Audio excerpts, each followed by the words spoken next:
I was gonna be totally aesthetic and like be drinking my matcha and eating a little buckwheat vegan cookie while doing this Q&A, but I got a little too excited and stuck the cookie in the microwave for too long and it literally disintegrated. So I've been eating it in a paper towel for the past like 2 minutes, which is very unaesthetic. So this has nothing to do with anything.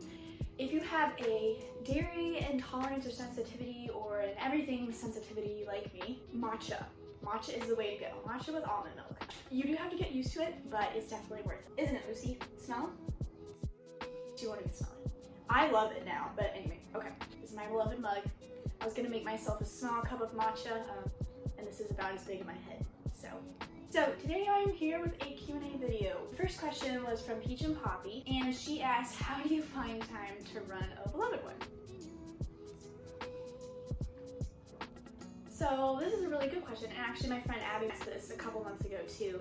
Double answer. I've been doing O Beloved One since I was 12 years old. So first off, I've just been doing it a long time. So it's kind of second nature to me. Like if you were to take away O Beloved One, I don't know, I would have so much time that I've just dedicated to it. It would just be empty blocks of time. I don't think I would know what to do with myself. One of the biggest things is doing it in between homework stuff. So like I'll do something for homework like an hour and then I'll edit one article. Or between classes I'll do it. I do it a lot at nighttime. I'm a night owl, so I'll just stay up until 11:30, midnight, which for some of you does not sound late at all. I like my sleep. So I just got really good at even multitasking. I might watch a movie and be doing it.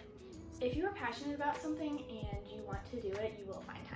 That's what I've come to figure out. Also, not signing up for too much stuff. O Beloved One is such a big part of my life that I consider it when signing up for anything. I also don't ever commit to doing something if I know I can't do it well and fully. So like when I started doing beloved chats, I was like, can I do this at least, you know, once every other week or even once a month just to make it be consistent?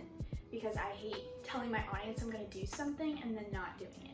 So just knowing that O Beloved One has to come out every other month, and it's been doing that for 8 years. It's gotta come out one way or the other.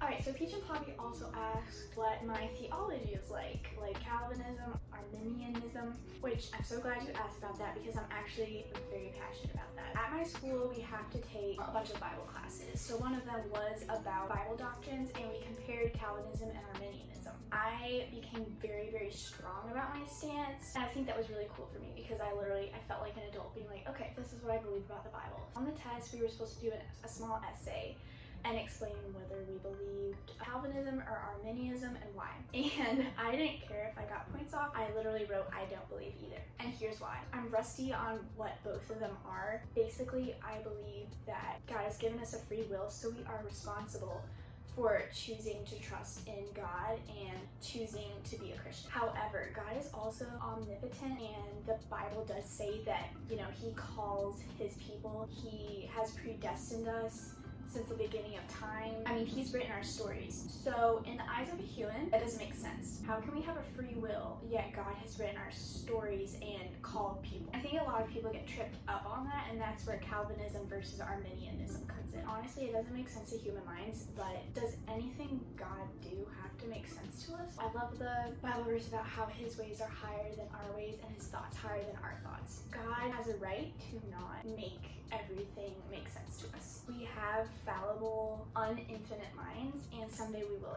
understand stuff like this. It's the same thing with the problem of evil. Why does my mom have cancer, but God says that He's in charge of everything? So does that mean that He caused my mom's cancer? Does that mean He's a bad God? No. We don't understand it, but I trust that someday when I go to heaven, I'll understand stuff like this. So actually one of my campers, Laura, she asked how to trust God when you have anxiety. This is also a topic that's very near and dear to my heart just because I did suffer from depression a while back. Honestly, everyone gets anxious sometimes. One of the biggest things is to realize that your feelings are not infallible. It's the only thing in life that does not change. Feelings come and go. Sometimes they seem all-encompassing, they seem very overwhelming, like you'll never get out of it. What you have to do is, and something that I had to turn to, was studying out who God is and how His character really does never change. He is unfailing love, He is unfailing peace. Something else was memorizing scripture. Sometimes I feel like I am great and I'm not good at memorizing stuff. I totally get thinking you aren't capable of memorizing scripture, but that was so huge to me. And in those moments. I memorized part of 2 Corinthians 4, Lamentations 3. I've memorized Psalm 84 and 63. Little me, I memorized that. But the biggest thing is, with anxiety and depression, you have this very toxic dialogue going on inside of you, and it's very, very hard to conquer because thoughts aren't something that you can just grab a hold of and throw in the trash can. They're inside of you, it's very hard to control. The best thing to do for me, at least, was to memorize scriptures. So when that dialogue started, I was like, no, this is what I know, and I just quote it over and over and over again until those thoughts go away, and it helped immensely. You have to combat those thoughts one way or the other, and what better way than with infallible God-breathed scripture. Also, making sure that you don't isolate yourself and being honest with people. There were days I did not want to leave the house. I had all 8 o'clocks that semester. It was a challenge to get out of bed every morning. But I am glad that I had school just because I literally did have to get out of the house. I don't know if I would have otherwise, but if you have that option, please do get out of the house. Get friends, get your siblings, and tell them, hey, if I don't want to go out of the house, just make me. Let's go to a coffee shop or something, because the more you stay inside, it's almost like Satan's tactic of trying to separate you from people who can encourage you in God and in truth, and you just keep spiraling out of control. Anna asked how to start a gospel conversation with someone. I grew up in the Bible Belt, so this hasn't happened to me a ton outside of camp, especially. This lady I was talking to the other day gave me a really cool idea. Now this only applies if you have a blog or a website, but I still think it's really cool. When she's out, and I would even apply this to us that go to coffee shops all the time and stuff, you make sure that you tip, you give them a business card for your blog or website. But it's not like advertising your blog / website as it is advertising a certain page, and this page would have the gospel laid out. And I actually want to do this for Obelug. I thought that was just a really cool, practical way. I think nowadays we have to be very creative because people are all about authenticity in our generation, so you can't just hand them a trap. They've probably gotten them before, they probably heard bad things about, people that just want to give them this easy way of salvation. So you do have to make sure that you are cultivating a relationship, or at least trying to seem authentic, not just shoving a tract at them. That still does work. Sometimes, definitely, don't misunderstand me, but build a relationship before you start those gospel conversations. Hello?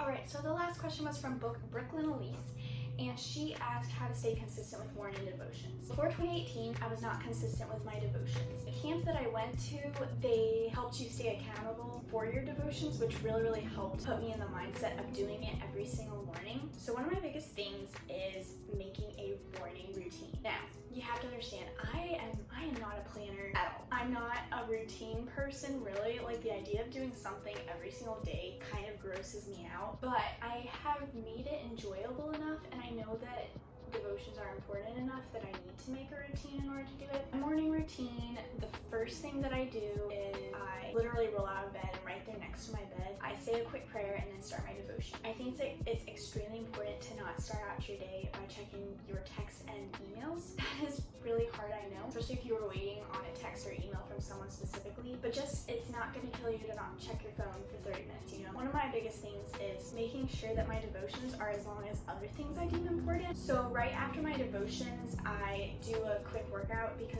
it gives me endorphins throughout the whole day. I'm like, wow, it's only 9 and I already accomplished so much. So for my workout, it's very important to me, and I think 30 minutes is a good time. But for a while, I was doing workouts longer than I was my devotions. I was like, this is definitely showing my priorities, and the fact that I value my workouts more than devotions, that's not cool. When I work out for just 10 minutes, no, that's not going to grow me. When I just do devotions for 10 minutes, now that I know that I can do longer, I have an enjoyable, uplifting morning routine, and I just do it every morning. I love my breakfast, so it gets me excited about waking up. I feel empowered by my devotions, my workout. So I'm like, you know what? If I wake up and do this morning routine, I'm gonna feel so confident about today, and I know that the things that I did really count. I'm doing a solid devotions that's gonna help my spiritual life. I'm doing a solid workout that's gonna help me physically, and then I'm even eating a good breakfast. I almost said an encouraging breakfast, which I guess it is, but anyway. If it does help you, you could even grab an accountability partner, especially if you have a sister. Just ask her, hey, mornings, can you make sure that I wake up just 15 minutes earlier to do my devotions? And all that to say, you do not have to do morning devotions. When I first started doing devotions, I did not do it in the mornings because I didn't think I was a morning person. And then the next summer I worked at a camp and had to be at a meeting at 6:30 like every morning. So I just got used to doing my devotions before that, just to empower me because I was so tired by the end of the day. And then I got back home and I was used to doing it in the morning. So whatever it is, just get an enjoyable routine and commit yourself to it. I never thought I could do devotions every day. I really did not. But God has given me the grace and has made me realize that this is a choice. You can do it if you put time and effort into it and you commit to it. Because would you commit to a workout program? Probably. I'm committed to writing blog posts once a week and making videos like this. So I can commit to doing something that's so important for my life, like devotions. So thank you guys so much for watching and for all of your lovely questions. Make sure that you guys like and subscribe for more videos like this. And do not forget, you guys are beloved. Bye!